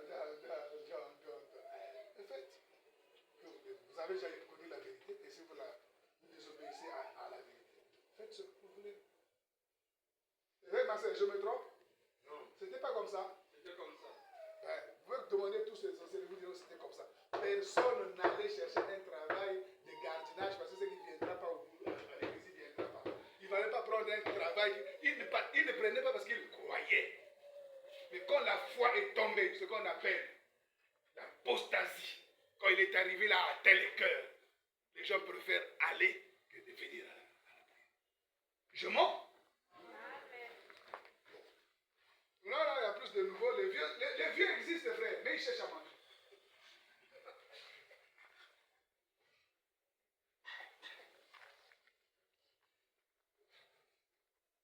Après, vous, quand vous serez vieux, vous irez chercher, les nouveaux viendront, vous irez chercher à manger. C'est comme ça, c'est vague par vague. Là, vous êtes encore chaud, vous êtes là. Après, quand vous allez vous habituer, vous dites, bon, maintenant, on dirait que ma marmite là est vide. Hein. Je vais aller chercher à manger. Un nouveau viendra. Lui aussi, c'est comme ça que ça tourne. Et quand Jésus viendra, il dit, qu'est-ce qui les a empêchés d'entrer au ciel?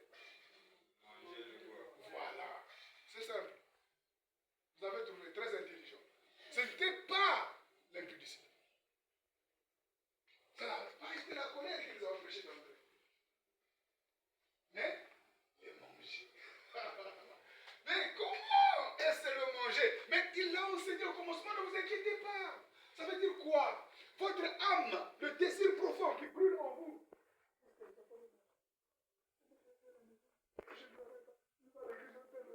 Je dois vendre ceci, je dois, tu te préoccupes de ça. Toute la journée. Et le temps est passé, je n'ai pas fait. Dieu comprend. Oui, Dieu comprend que tu n'as pas cru. C'est la foi pour ton temps.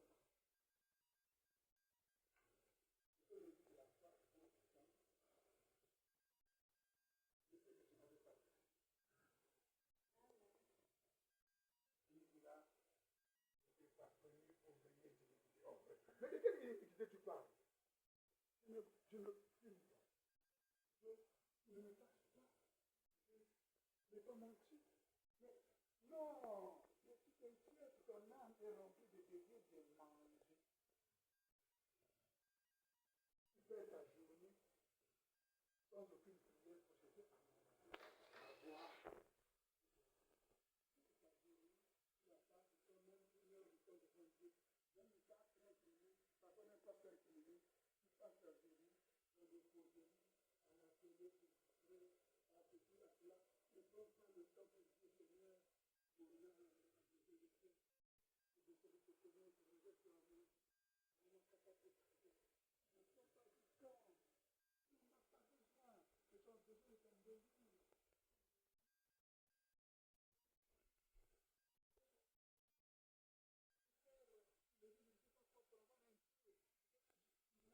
À côté, les gens perdent leur temps à ça.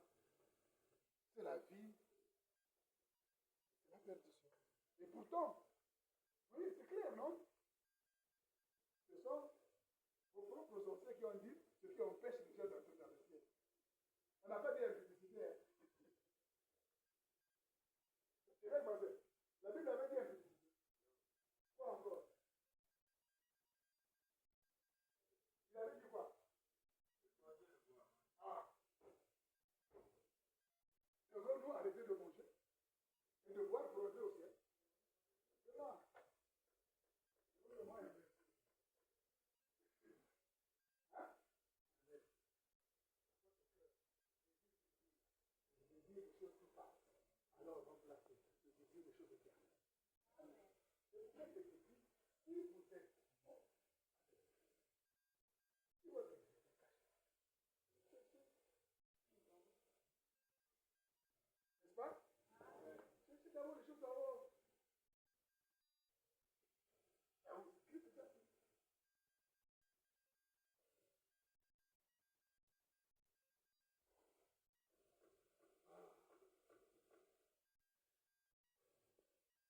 Cet enseignement m'a été donné hier quand il a dit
Moi, je dis souvent, oh, il y a beaucoup de gens qui ont beaucoup de temps.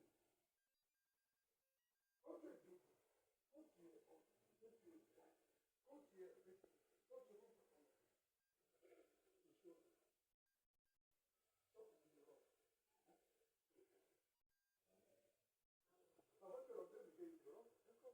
mais quand tu vas te rendre compte que, oh, on a ça beaucoup.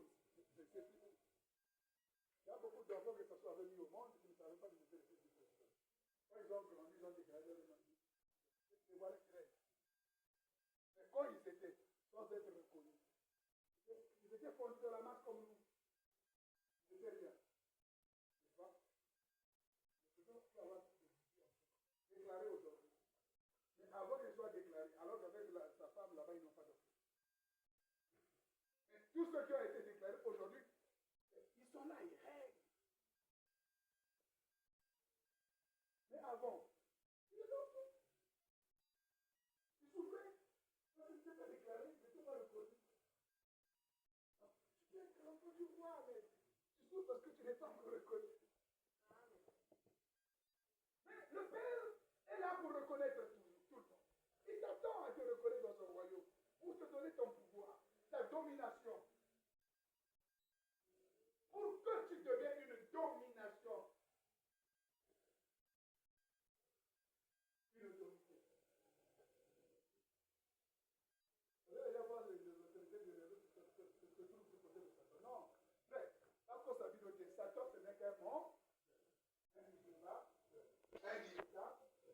les autorités de cette côté, et tout ça comme ça. Donc, lui, là, il veut montrer des blagues comme ça, là, par les mots, il va comparer. Hein? C'est pas la faute de l'autre. L'ange Gabriel se combattait avec Satan, le corps de Moïse. Il ne posait pas l'air.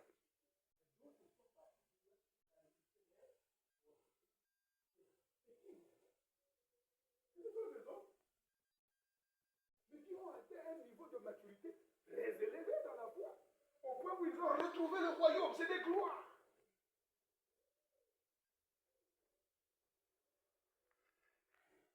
Je vais vous prendre un exemple de gloire. Jean, le plus simple dans la Bible, parce que les gloires, c'est ceux-là qui font la femme dans le soleil, environnée. Amen. Elle avait sur sa tête quoi?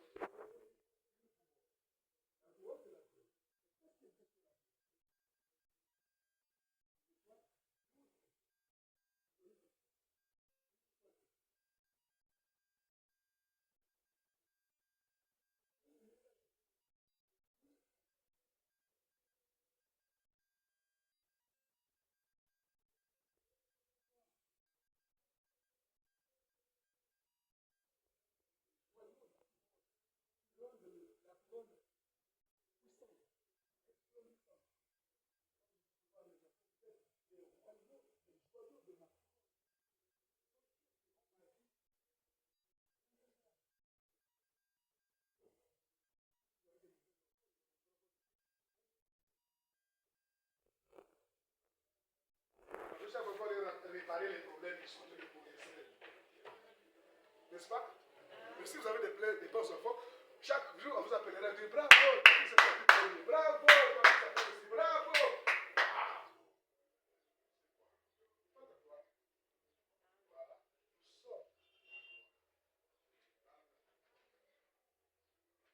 Amen.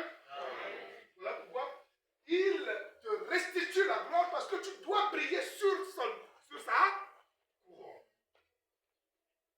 Tu as une autorité qui va briller sur sa couronne.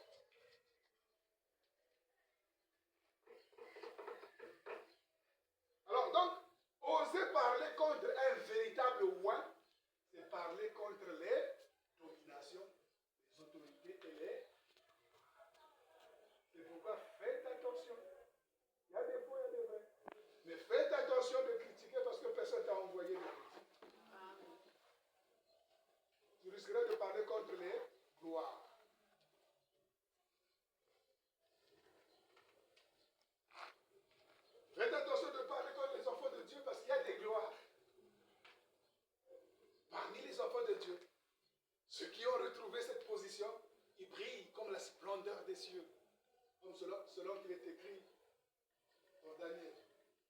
Le mot splendeur veut dire Zoar en hébreu. C'est la splendeur. Il brille comme la splendeur, comme le Zoar.